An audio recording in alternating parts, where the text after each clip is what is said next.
Oh my God, your poor dad. Well, shall we do back. it? Yeah. Shall we move this fuck on? Yes, We've been literally waiting We've for all you. been waiting for you. It's not distracting you. No, we're little just teeth clickety clackety. We're just waiting for you.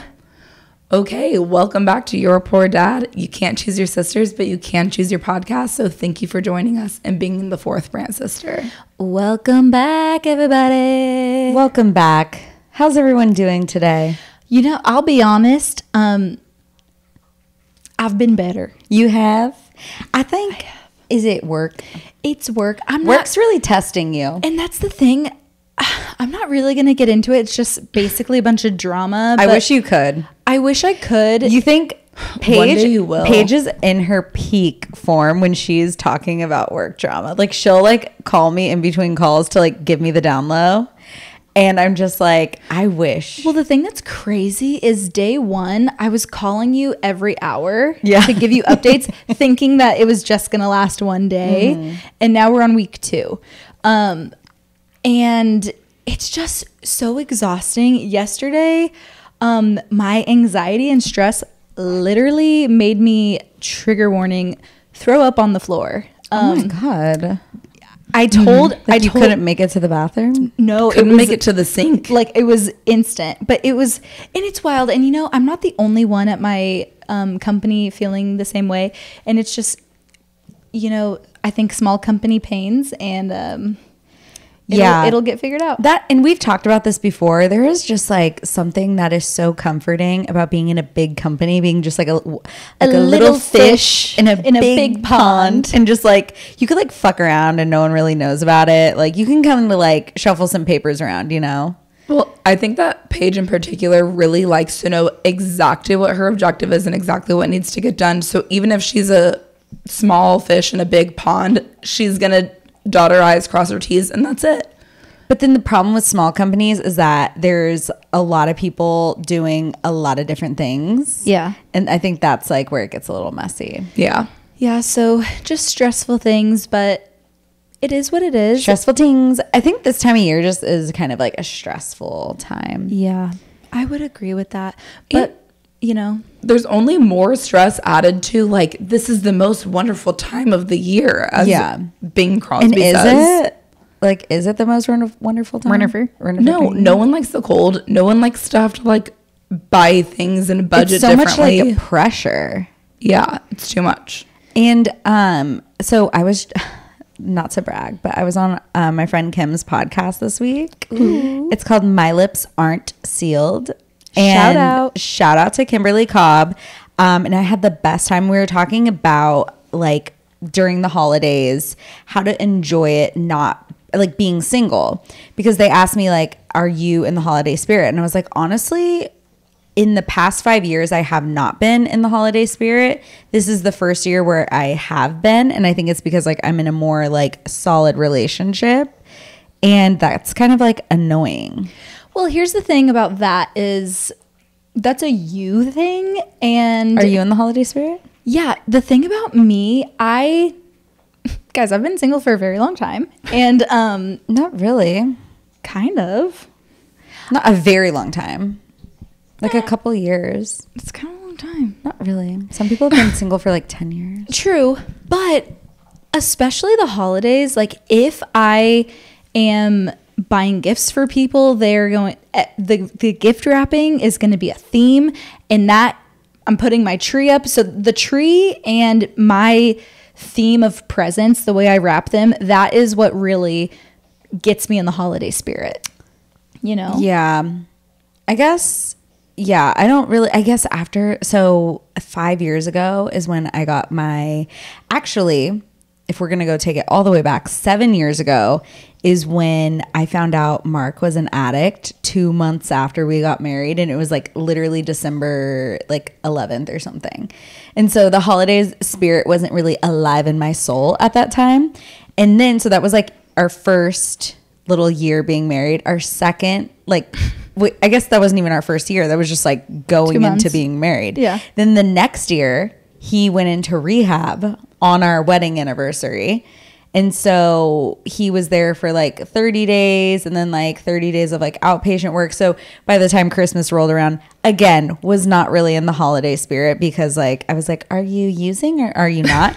Then the next year is when we broke up and separated. So then I was like in my like wild phase where I was just like up and down, like starting to date again. So I guess actually that year I was in the holiday spirit because my friends were like inviting me to parties, like my single friends. I guess that's my question to you. Like, what do you mean by holiday spirit? Like really embracing the holiday, like going to like festive events, having your tree up, decorating, like just feeling like you're in the holiday like spirit, you know, like because I don't feel sad about being single ever around Christmas time.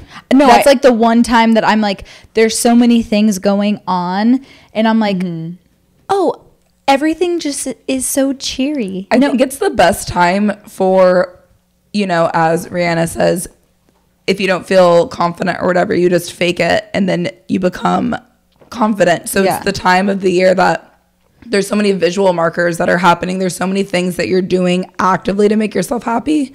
Putting up a tree, something that's just like a little bit different, a little more special. And so, like, even if you didn't want to put up the tree, once it's up, you're happy that it's there. What sneaks up on you is the New Year's, though. No, okay, this is, I'm not sad. When I was single, I was not sad about being single around the holidays. I just didn't feel the need to like go balls deep into holiday stuff. Like I didn't really, like I liked going to drinks with my girlfriends, but I wasn't like decorating my house when I was single. I was just kind of like, I wasn't doing anything special. I wasn't watching Christmas movies. I wasn't listening to Christmas music. So like, I was like generally like pretty happy being single unless I was like heartbroken, you know, but like once you're like over the heartbreak slump, it's like fine for the most part. Yeah. You know, the only part that sucks about being single is when you're like freshly dumped. Yeah. I think for you though, specific to the holidays, like you aren't the type of person to put up a tree. No, I'm not house. very festive. So that's like me. Single or not, I'm putting up a tree. Mm-hmm. I'm putting it in my living room. Yeah. And It's going in my living room, Russ. And also, you had a whole spiel about like cuffing season and how you need to be dating someone the 3 months and then whatever. This was when I could not speak. Yeah, and that was wild. I was surprised to hear this from you. No, Yeah. okay. You're shocking. You're shocking us all. I think that cuffing season is like a thing because people like it's fun having somebody to like do shit with around the holidays. Like it is fun being single around the holidays too, but like it is like fun to be like, hey, do you want to go do the fucking Field of Lights or whatever that shit is in Zilker? Trail of Lights. Yeah. Welcome to Austin. Yeah, welcome to Austin, honey. But you know what I mean? But like I stand by that cuffing season math. Okay. Anyway. Okay. So I wanted to talk to you guys, unless you guys like what's going on with your week. Do you want to do week updates? Well, I just wanted to circle back to your friend Kim's podcast. I do think that it would be so great if we did a crossover, but I would love for her sister to be there. Okay. Because I thought they were just lovely. Okay. So what happened this week? What's going on? Well, you know, I've just been pretty busy with work this past weekend. I did go to a holiday party. I saw you guys were like ho ho ho's. Yeah, we were little ho ho ho's. I know. I showed Hank and I was like, look at your aunts. It was a holiday party. Look at them out there. I know. He was like so appalled. He was like, I've never seen them look like that before. Well, Yeah. Especially you. That's the one he was really worried about was you, Why? Bailey. Because he was like, that's my Aunt B. Yeah. Like he just thinks of you as like so conservative, buttoned up. He's Turtleneck like, girl. Yeah, he was like, Aunt B teaches me my ABCs, and now I see her with like a little slutty Mrs. Claus outfit on. Yeah. Yeah. What are you going to do? I'm a multifaceted person. He ought to know it. Well, that's what I said. I was like, just because Aunt B is a teacher does not mean she can't put on a little outfit. She's multifaceted. And be a little ho ho ho for a night. Yeah. And just because I'm an auntie. Right. Yeah. But it was fun. Okay. Whose party was it? Patrick's. Oh. Yeah. That's It fun. was great because I was not going to be able to shop for that little outfit, and Styx went and got it for me. So nice. That is really nice. He's a real one. So we went up to Dallas to see Zach and Rhiannon, and we had the best time. We met Charlie Jade. Ooh. And it was like kind of emotional. I was like, I can't believe you have my name. Yeah. And you're a baby and you're going to be an adult one day. She's a baby. And she's going to have to like be filling out her driver's license form, Charlie Jade. So that was cute. That is really cute. Mm-hmm. And I got Botox, which was amazing. I'm jealous. I need to, it's about time for me to get some more. Yeah. Oh, and then Zach and Ree moved. And guess what neighborhood they live in? What? They live in a neighborhood of your ex-boyfriend and your friend. Tell them what you did. What ex-boyfriend is that? Oh, the same family. Yes. Duh. Yeah. So that was like funny. I was just like Great neighborhood. LOLing. Yeah. Great neighborhood. I know. I was like, you guys are like really living the life over here. Truly. Okay. Have you guys seen that girl on TikTok whose wedding like blew up? Okay. No. Yes. Well, kind of no. I really have only seen TikToks of the aftermath. The wedding that blew up seemingly out of nowhere. And then plot twist, Bailey, this is where you come in. True crime. So they spent something like $59 million on this wedding. That's disgusting. They flew everyone to France. Was it France? Yes, Paris. Your France, favorite place. My favorite place. And then 5 days after the wedding, the groom, does he get arrested or does he go to jail? No. Okay, let me break it down. Okay. So this girl's name is Madelaine Brockway. And so she came out of nowhere, like Paige said. All of a sudden, these TikToks started coming across my desk, and it was like this insane wedding with like the flowers like you've never seen before. And then you're like, oh, this is a beautiful wedding. No, that's just their welcome party. And then she's like having breakfast at Chanel with all of her bridesmaids. They're making custom bags. And you're just like, who are these people? And they chartered the plane for all of their guests. No, so then we're like learning more and more about this wedding. And then it's like, oh, we think this wedding is like $10 million just from what we've seen based on the actual like wedding festivities, because she's like custom to Dior, custom like this designer, all of her wedding outfits, like they rented out the Eiffel Tower for like lunch for their guests, and you're like, oh my gosh, this is insane. Then someone finds their wedding website. They flew everyone out in chartered planes, and they were like going from like 3 different locations. I think it was like Miami, Fort Worth, and like I think somewhere like in the Northeast. And the bridal party had their own private plane. Then they also put up the guests. They had a choice of 1 or 2 hotels. They stayed at Versailles one of the nights. They had their wedding at this like other like chateau. It was just truly like opulence. Like it was crazy. Like, but the weird part about this is that this is like a billionaire level wedding because it was so expensive. Like $60 million. Like think about people who have like $100 million. That's like a lot of fucking money. That's generational wealth. This is truly absurd. But like people who have weddings like this, they don't broadcast it like this. And it came out of nowhere. It wasn't like when you go to her TikTok, it wasn't like she was having like content leading up to this, but like she hired a content creator. So like she wanted this to be TikTok content. She had like a videographer and photographer and all that, but then she had a girl that was specifically hired to create vertical content for her. So it's like, okay, what is the point here? It was a very fishy. Everyone started getting like, like our little spidey senses were tingling. So then, and by the way, guess where these people are from? Texas. Obviously, but guess where? Southlake? No, Fort Worth. Oh. She went to TCU. Hook 'em. Oh, what is Horn it? Frogs? Horn frogs. Horn 'em up. What's their saying? What they say? Hornies. Something like that. Gig 'em. Yeah. Anyway. That's what it is. Ribbit. Okay, so this is what fucking happened. You're gonna die. Okay, so once she started oh, by the way, let me just preface this before. The only other videos on her page were from her bachelorette party, which she stayed at Amangiri, which is... I don't know what that is. Amangiri is this like really, really high-end hotel in the middle of nowhere in Utah.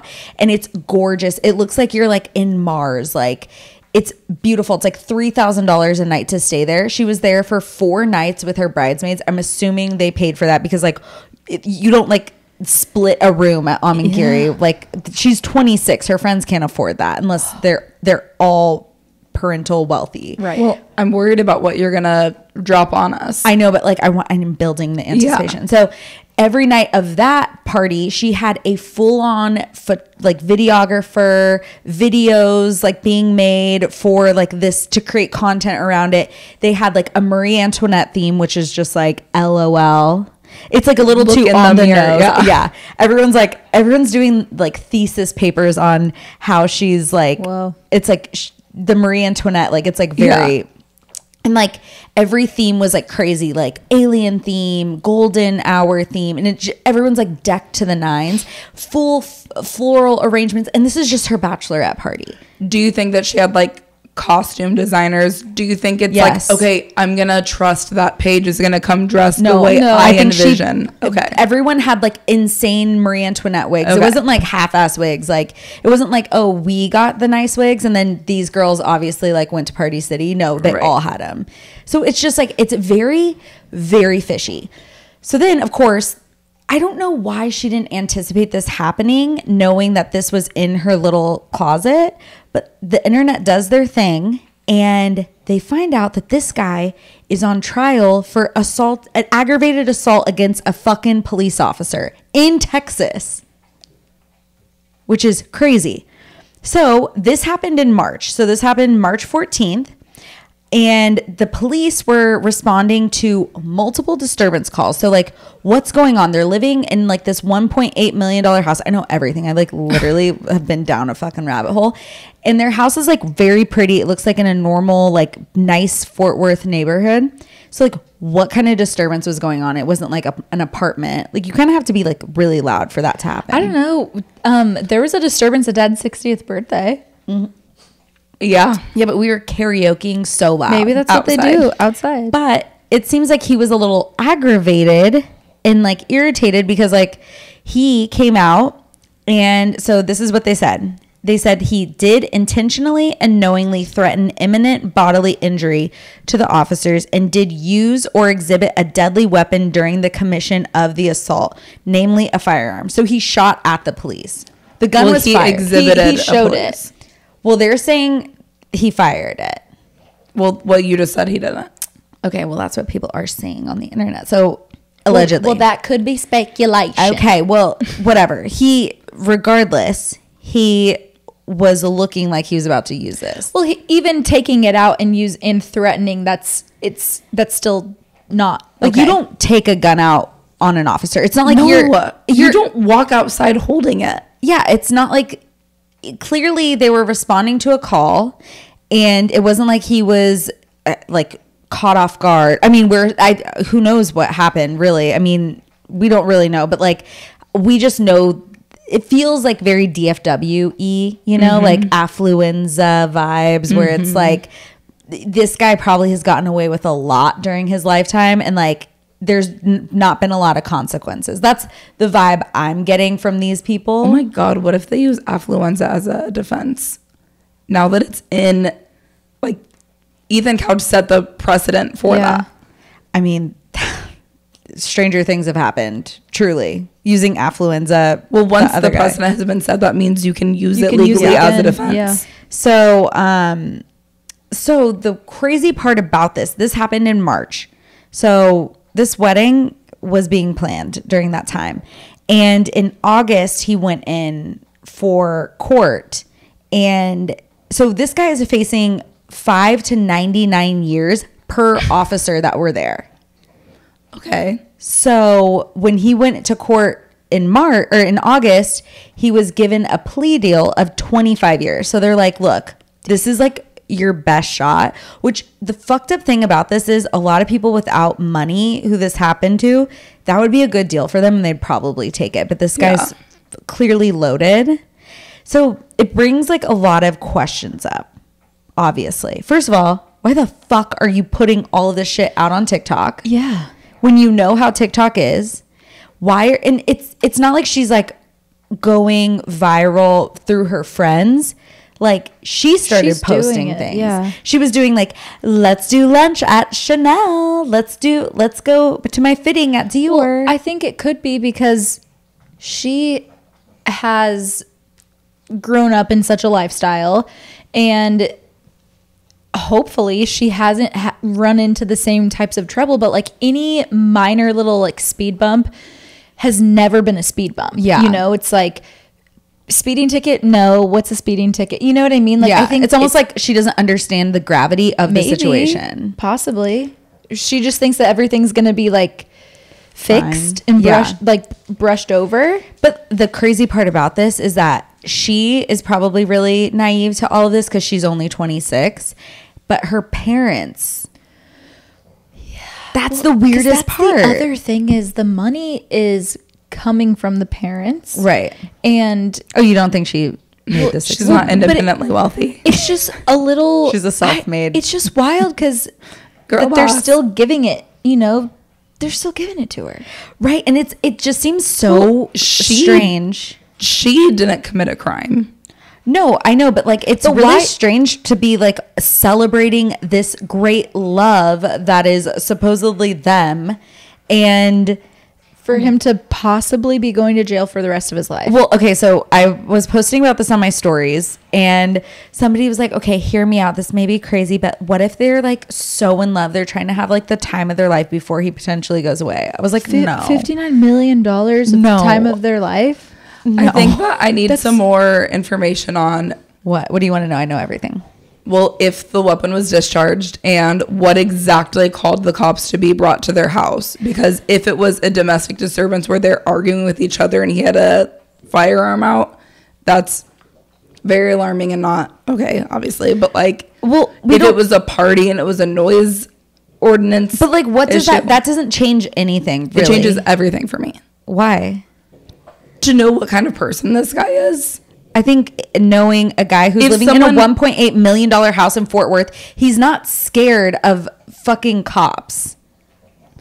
What I'm saying is, He's not if like he a had person who's in Austin who's like on the street who's like literally this cop might kill me. He's a white man in Fort Worth.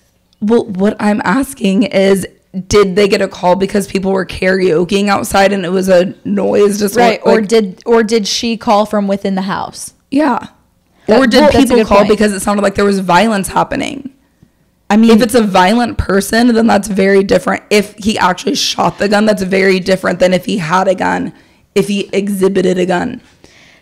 I do agree. I have, okay, I mean, I guess, yes, if we want to get into the weeds with it, yes. You said you knew everything. I mean, yes, I guess that is very different. However, from what we know, optics only, like we can only go off of this. I mean, I can fill in a lot of blanks. I don't think it would have gotten this far if it was a karaoke party and if he had a concealed carry. But for what you're presenting, I think it's okay for me to ask a couple questions. Agreed. Yeah, but we don't know. You know everything. Well, I know most things. You're making it sound like he walked out the door and was like shooting, and I just want to understand what was happening. Here's the thing We that don't know. Well, here's the thing. Well, yeah, we can't. We would don't- all love to know that. We but- have the facts in front of us.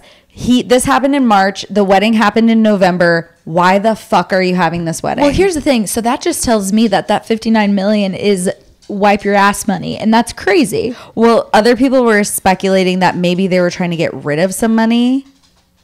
Because money laundering. Well, because the thing is, like, the dad is the chairman and CEO of the parent company of Mercedes-Benz of Coral Gables Okay. in Florida. So that's like not really like this level of money to be that. Like, I feel like back just a couple decades ago, you didn't have to explain why you had all the money. It was like, oh, just because of this, I am associated with this company. And now people are kind of like trying to untangle all of that and understand like where it's coming from. Well, and it because- doesn't make it's when you're putting your money out in this way, yeah, you're going to be like, wait, this is kind of strange. This is literally so much fucking money to spend on a wedding. Another thing that I thought was very interesting is that the whole wedding content, like when you get wedding content on your TikTok, I like when you feel that there's love at the wedding. Like you really feel like this couple is connected and this wedding is a reflection of those two people. But this was like an insert groom here wedding. Like Jacob Legrone had nothing to do with like picking out the florals for this wedding. Like, let's be honest. So the bride is the rich one? Her parents paid for it. And you know who it reminds me of? Our catfish. Yeah. It's like insert groom here. Like it's just like so ostentatious and like it's a little gauche. A little. Yeah. But yeah, so that's like, I'm really interested to see what happens. I feel bad for her because she's 26 and I don't feel bad for her. I feel she knows exactly who this person that's not the first time he's done something like that. Yeah. She knows exactly who she married. And like I've got some intel that people were saying that he is kind of like a dick. But that's allegedly. Well, and allegedly me being judgmental, I would agree that he probably is. And I would assume that she is like kind of naive. Everyone said that she's so sweet. Well, so that's kind of why I feel bad. I mean, there's room for everything. Yeah, but it is a lot giving of things can like Murdoch vibes. I just that's what somebody else said. I don't think that it's. Yeah. I don't think she's. The reason I don't feel bad is because I don't think this is new behavior. You know what I mean? It's like, and if the however many $1 million wedding was small peanuts, then that's great. Keep going. Listen, I'm talking to you. Keep going. Don't give up on love. Maybe take some notes on what you did and what you could do in the future. And use this $59 million wedding as a learning lesson for your next marriage. Yeah. Not because every let's be honest, successful relationship has to end in death. You know, like it could end in divorce. It could end in annulment. It could end in behind bars, a separation. Yeah. Okay. So moving on. Are we good to lay this to rest for now until it comes back up? Okay, so I watched this movie, which I never watch movies. Mm-hmm. It's truly crazy. And I texted the girlies and I was like, okay, if you guys have time to watch it today before we record, can you please? Because this is right up our alley. No, this is right up our alley. Okay, but the reason why it's like kind of right up my alley is because it's like well done. Okay. And you guys like any kind of movie. Like you're equal opportunity movie girlies. But this type of like drama, we love crime, we love drama. And so it's really right up our alley. But the way it was so well done, like it even got my attention. Mm-hmm. And I'm not easy to grab attention to because I'm like, I live on my phone. So this movie is called May December and it is starring Julianne Moore, Natalie Portman, and Charlie Melton. And it is all based on Mary Kay Letourneau. So it's about like pedophiles. Yeah. I turned it on while I was getting ready for the podcast. I do have about 20 minutes left, but I've seen a lot, and I think you've seen enough. I saw you where you were at. And my mouth was seriously just, it was crazy for so far half of the movie. And the only note that I had in my phone, because I thought I should take notes if we're going to talk about it on the podcast, was this is not Jade's type of movie. Yeah. So interested to hear what you have to say about it. Okay. First of all, I was very it was so crazy because Mary Kay Letourneau, and I don't know how much it's based on Mary Kay Letourneau. There is like a clip going viral of in the movie Julianne Moore and Charlie Melton, and it's like basically exactly like this interview that Mary Kay Letourneau had. And to give you a little background, so the Natalie Portman is an actress in the movie, and she's about to play the role of this woman. So she wanted to meet her family, really get to know this character before she starts shooting this film. And Natalie Portman's her own kind of crazy. Yeah. So she's like trying to get in the mind. She's a method and she's actress. like, she's Does Julianne Moore play Mary Kay Letourneau?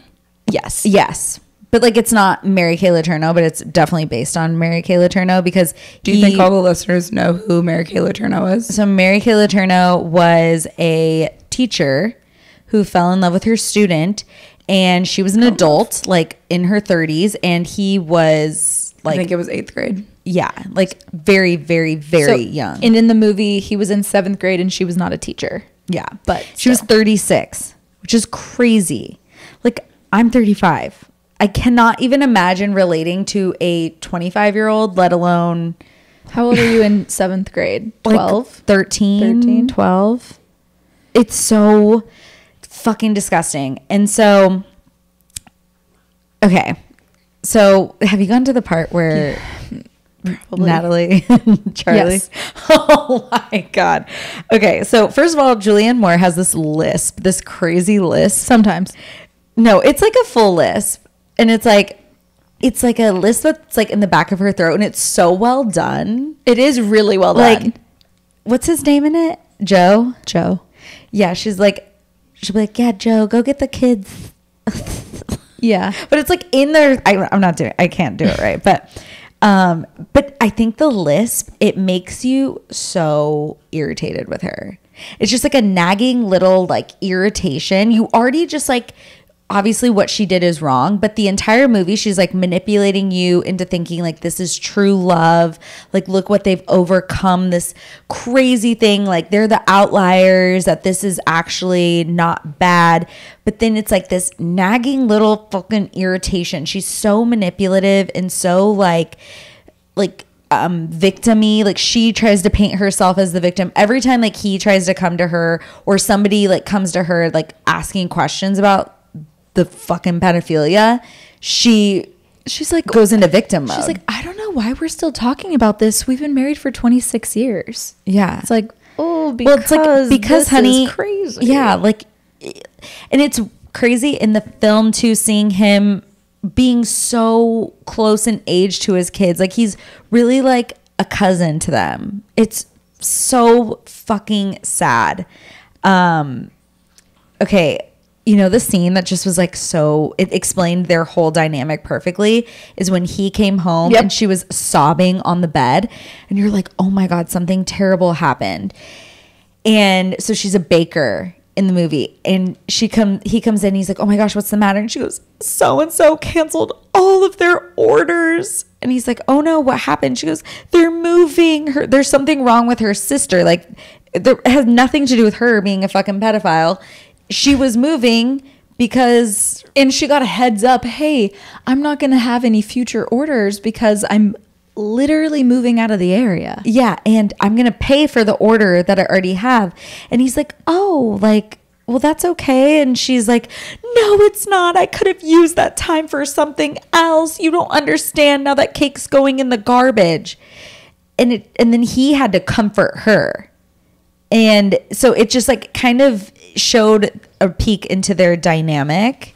The whole movie was just so well done, like from like a psychological standpoint. They really did a good job at showing like the manipulation at play to get to that point. Yeah.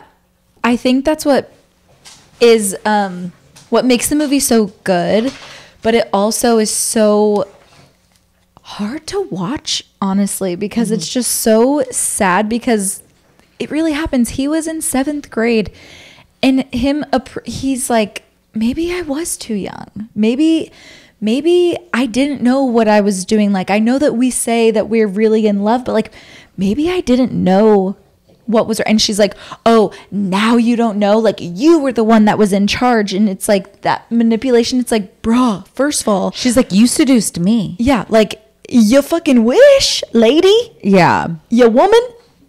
Yeah, she constantly is like treating him like a child and like bossing everyone around while being the victim. And that is just like, It's a really intense movie. Yeah, it's very intense. Major trigger warnings for Yes.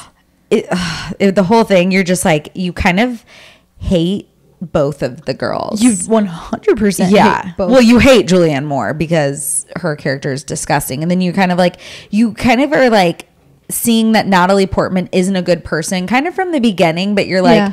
lesser of two evils here. But then she's just as fucking bad, and she does some fucked up shit to Joe too in there. Like that scene, I mean, this is a major spoiler. Well, maybe alert. not just as bad.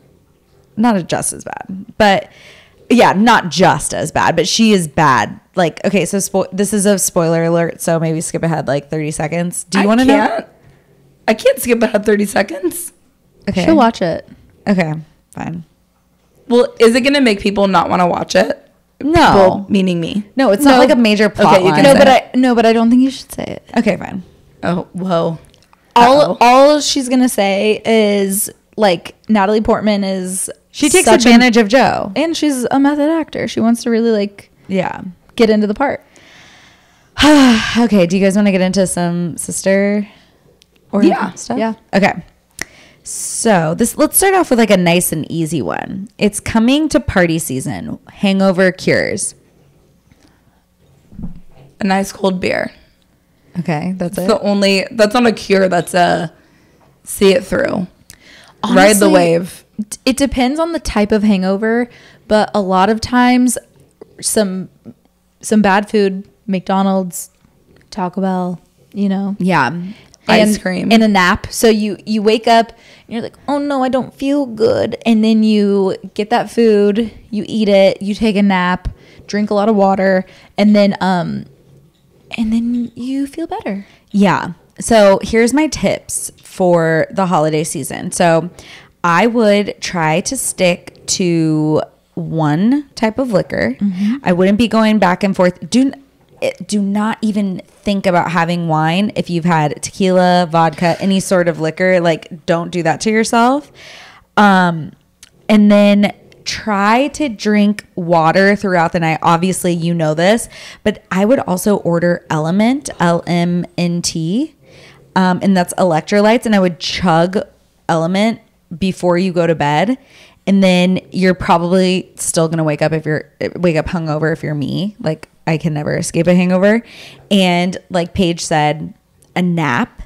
Like the only real cure for a hangover is sleep and more alcohol. So I like to call it easing back into sobriety. And if you have during the holidays, like we have event after event after event. So you probably have to wake up and be ready for another event at some point. So make a Bloody Mary, drink a beer. I like really like carbonated things. So like in something easy to drink. So maybe like an Onda or something like fruity. I always want a Coca-Cola. Yeah, like a Coca. This is the dream lineup. Like a Diet Coke or full diesel Coke. Some sort of like beer or seltzer or like Onda or Bloody Mary. And then like a big cold water. Sounds nice. And then maybe like a coffee. Throw a coffee in there. Okay. And then I'd also take Midol because Midol has caffeine in it and it's a diuretic and it will help with your headache. Okay. And then if you're really desperate, Dramamine, but then you're going to be like loopy all day. Okay. Advice on navigating life post-grad. I'm graduating college in a week and I'm a bit intimidated. First of all, congratulations. Congrats. Honestly, There's so much.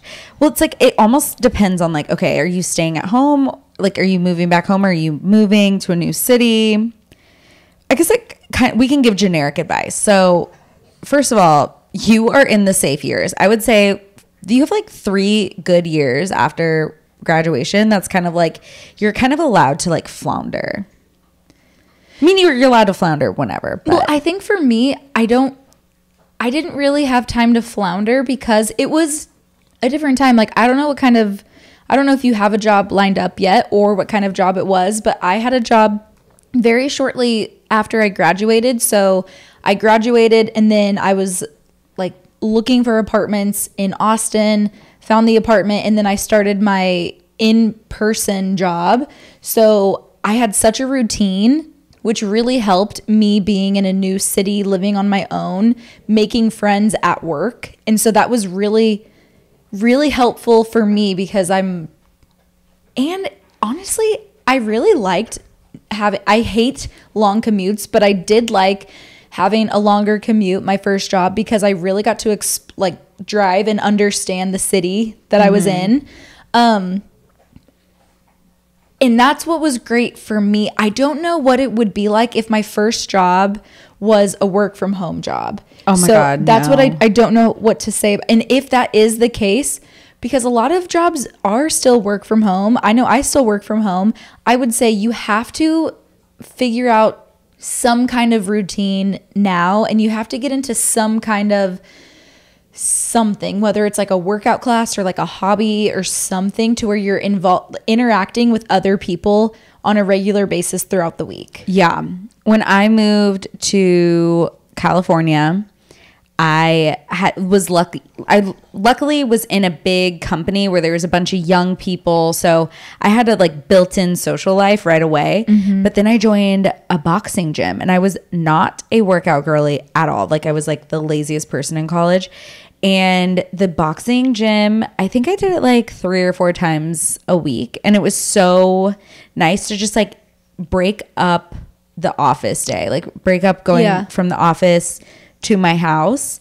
And I think that's the thing because college, your schedule's so you're on campus and then you're able to maybe go take a nap at your house and then go back to more classes and party and stuff. Yeah, your responsibilities are an hour long. Yeah. Sporadically. But I also wouldn't put too much pressure on yourself to have everything figured out in your first few years because literally your frontal lobe is not even formed yet. So you don't even know the job that you're in now, who knows? You can do whatever you want. Just know you're not stuck in this entry level job, but a lot of people just take entry level jobs just to work and get your first apartment and kind of get your bearings and being an adult. And then you can kind of figure out, okay, what do I like? And it's also good to have those entry-level jobs that are no pressure. So you can kind of see oh, I like being in an office. Oh, maybe I'd prefer working from home. Or maybe I don't like sales. Maybe I like this. And no matter what anyone tells you, whether you're just graduated college or us right now, we're all still trying to figure it out. Yeah. You know?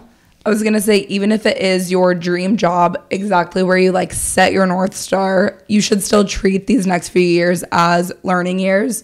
So you give yourself that grace and it's not okay, well, this is what I wanted and this is where I'm supposed to be. So I'm going to have to adjust to whatever environment I'm in.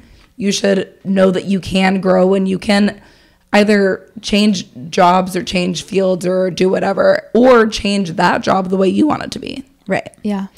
Okay, this is a good one. How do I get over the insecurity my boyfriend gave me during our talking stage?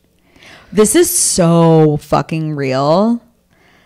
Okay. Let's just paint a hypothetical scene here.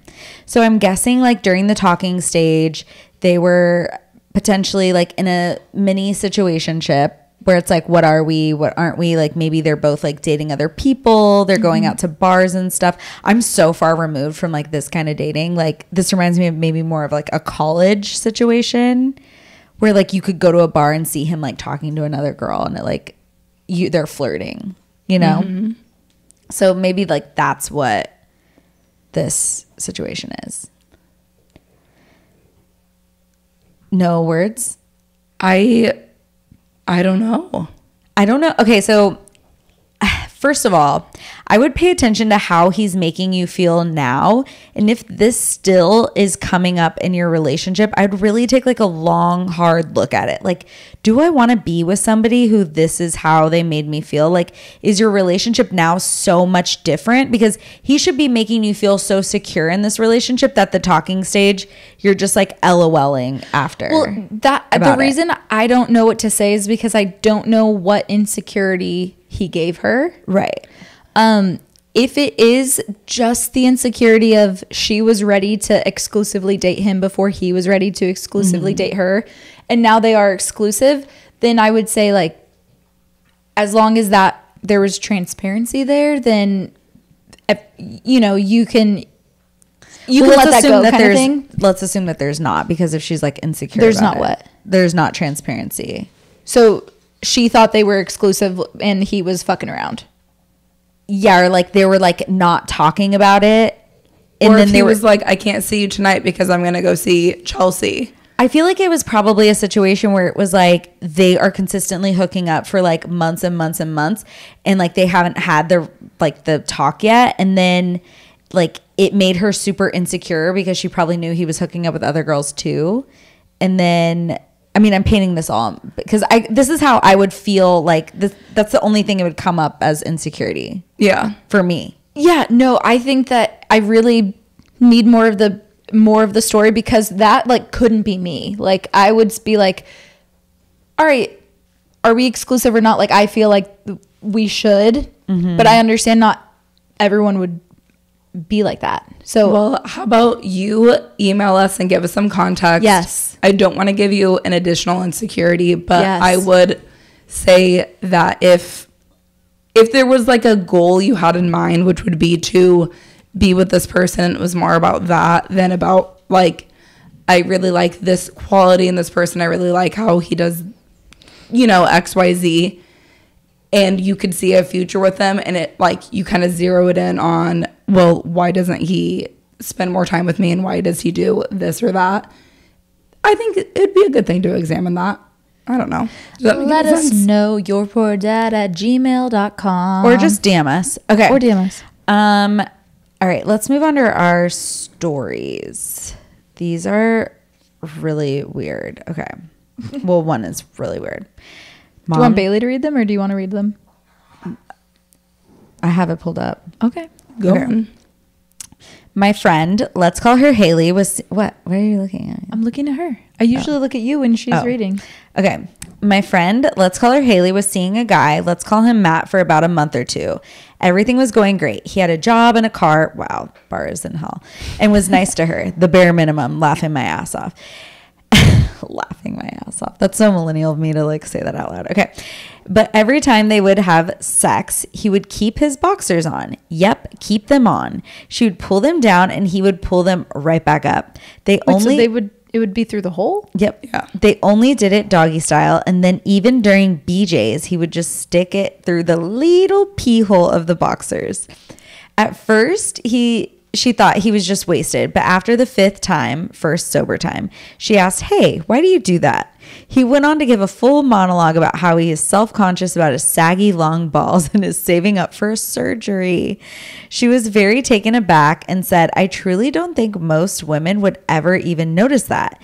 He proceeded to tell her that all women are shallow and bitches. Oh, I hate him. And that she is just as judgy as all the others, and then gave some unsolicited critiques on her body. Okay. Wow. To that, she answered, okay, goodbye, sir. He texted her probably 7 times a day for like 3 weeks after that. Some truly wild text. You left me because of my balls. You're a massive bitch, etc., etc. Flash forward to Thanksgiving week. She gets a, hi, I'm back home and would love to connect text. She gets a happy turkey day, you turkey. Shout out Colorado. She was debating writing back when he hits her with a second text stating, I got my surgery and would love to show you, complete with an angel emoji. She did not text back, and I have not stopped laughing about this. No shame to any men that want to change up their bods, but don't call women bitches and try to take us down with you. Well, yeah, at first I was sad and empathetic. He's just I know. embarrassed. But then, oh, well, because I have saggy balls, and guess what? Women are bitches. And you know what? Look at your saggy tits, okay? And look at your stomach. Look at those muffin tops. Like, relax, sir. He had us until he started like becoming a demon. Also, how many men do you think have surgery on their scrotums? I don't know. It's probably similar to like, you know, girlies having surgery on their labia minoras. Or majoras. How many women do you think have surgery on their labia majoras? I mean, enough for it to be a surgery. It's not like a rare surgery. I just think what a plot twist, because I was like, oh my gosh, and I know, he's being it feels so honest about bad. it. And then I was like, what a fucking little asshole. And that would like suck to like be like, oh, I'm just gonna like put my little pee-pee through my little pee-pee hole. Well, that would be sad But if he then it's wasn't like such a dick about it. Yeah, you don't have to be an asshole. Like, Jesus Christ. Like, just be like, hey, like this is an insecurity of mine. And then the thing about women is that we're generally softer, and like I don't really know, even like the biggest bitch, like, okay, if he's able to wear boxer shorts, that means it's not touching his kneecaps. So like his balls can't be that saggy. Okay, you're thinking that like that's the only level, like once it gets to the kneecaps? Well, I'm just reading context clues, and I'm wondering how long they are and how insecure he should be, Probably, or like, if he's blowing mid-thigh. up. I don't know. Like, I mean, even this would be like a lot. That's mean, like pretty saggy balls. And it's also, if you love someone, Well, yeah, I was gonna say It doesn't sound like they're in love. well, he didn't give it a chance because he is projecting his insecurities by and also can't feel bad for him, because you know that picture of all the different vulvas, and it's like, which one are you? Are you a 1D or a 4J or whatever? And it's like, oh my god, roast beef sandwich, disgusting. I've not seen the same thing about different ball sack wrinkles or shape or length or anything. yeah. And so maybe he's average and he just doesn't know. Well, I think here's the important lesson here. No matter who you are, if you're a saggy ball guy or roast beef vulva girl, you should just own your body and don't worry about what the other person has to say about it, because if they find it weird, then that's their problem. That's a them problem. And if you have your own insecurities, and if you feel vulnerable enough to tell somebody, and if they're and if you're vulnerable enough to tell somebody, then do not get embarrassed that you just admitted that and then start critiquing their body and saying what they have room to improve. Exactly. He wasn't actually being vulnerable. He was using that as a weapon. Like, and this is why I can't do that. I think he was for like this is why I have to squeeze my penis out of a he was tiny caught off guard. boxer pee-pee hole. I think he was caught off guard that she was like, hey, like, why do you always keep your boxers on? And he was startled, and he was like, well, the real reason is because, and the vulnerability comes out for a split second of, I'm insecure about my saggy ball sack. And then it's like, oh my God, I cannot believe that I said that out loud. And like, well, and look at you, like, you're no prize. And it's like, bitch, who fucking asked? Like, well, I was just letting you know you can take off your fucking boxers. Like, yeah, do you think you could catch a prize with those saggy balls? Like, you're right. And it comes back. So I have this like theory. Men only know happy and angry. Those are like the only two emotions that they are taught that are okay growing up. So like him not knowing how to be like vulnerable and honest and like all these other emotions, so he has to just resort to anger. And she would probably, if he was like, oh, I'm really insecure about my saggy balls, she'd probably be like, honestly, I truly don't give a shit about your balls. Like, go ahead, let him hang loose, buddy. Yeah, and you don't have to be like a little bitch when you're talking about, like, I'm sure he's probably thinking like he's gonna sound like a little like beta male if he's like talking about his insecurity about your saggy balls, but you can be like completely secure and honest. I think that's like even more confident to be like, hey, this is the thing that bothers me. Yeah, you sound a lot more beta by being like, and look at this. Like, yeah, you sound. Yeah. Okay. So this one. Hi, sisters. I'm 24 and went to Austin to visit my brother a couple months ago. Ooh. We hung out with one of his friends. We will call him Gary, 28 years old. Hot. I'm just kidding. Okay. My brother told me before we met up with him, Gary broke up with his girlfriend a while back, so I had to tell him that he couldn't hit on you. Well, I ended up having a major crush on old Gary, of course, because he just set it up like you couldn't be together. Romeo and Juliet. We followed each other on Insta and have responded to each other's stories a few times, but that was all until he messaged me a happy birthday last week. Happy birthday, girl. Sagittarius vibes. I decided to reply with thank you, my number, and text me sometime. Ooh, bold love. I like it. That's so Sagittarius. Taylor's a Sag. To which he promptly replied with, well, I would, but I really don't want to upset your brother. But I'm sure when you come back to visit, we will all hang out again, which will be good. Please help. How do I tell him that I have dated enough of my brother's friends to know that he does not care without flat out telling him that? Or do you Or do you think it was just an excuse and he really doesn't like me? Anything will help. I sent it to my brother and all he said was, "Aw, he's a good boy. He just wants to be my pal." So he gave me nothing to go off of, unfortunately. Damn. I think first you need to ask your brother, like, would you be bothered if I pursued this? Because that's, in my opinion, I would care the most about my family first. I don't know what it's like to have a brother. Truly, like, could not relate less to this. Like, I can't imagine like a sibling telling me I couldn't date one of their friends. Yeah, but And also being so hands off, being like, "Oh wow, he's a nice guy. Let's see how it goes." I'd be like, "Oh my God." And then what did he say? And then what? Like, I would be so, have my fingers in every little pot of all I think of that your brother thinks that the friend already handled the situation and that the door's really closed. And Your brother is not thinking that you're sending this to him being like, "Oh, sis, you know what? It's okay. You can date him." Like, he's your brother. He's still a guy. Like, you need to lay it out there. "Hey, I'm sending you this because I'm about to respond and be like, my brother won't care. Yeah. I just need to make sure my brother won't care." Yeah. Or you can just go behind your brother's back and seduce Gary. Well, now I don't think that she can because she sent a screenshot in the first place. Well, it sounds like she's done this before. Well, which is why if she had done it before and no screenshot in the first place would have been had, then it's like, oh, because now he thinks that Gary is this really stand-up great friend. And so if something happens behind his back and he's not in the know, then he might be like, "What the fuck, Gary?" Can somebody who has a brother explain to us why brothers don't want sisters dating their friends and vice versa? You know, it's even like more annoying when girls are so like guarded about their brothers. Well, I can understand if, because you guys want to have the gross like locker room talk. Like, that's how, I don't know how. Oh wait, she was 24. He's 28. Yeah, I don't think about it like that. I think about it more like if this is one of his really good friends, and then if you guys were to date or hook up or something, and if things go south, then Gary might just naturally feel a little less inclined to hang out with the brother. And how good of friends are they? You know, like, we don't know. Exactly. We need more context.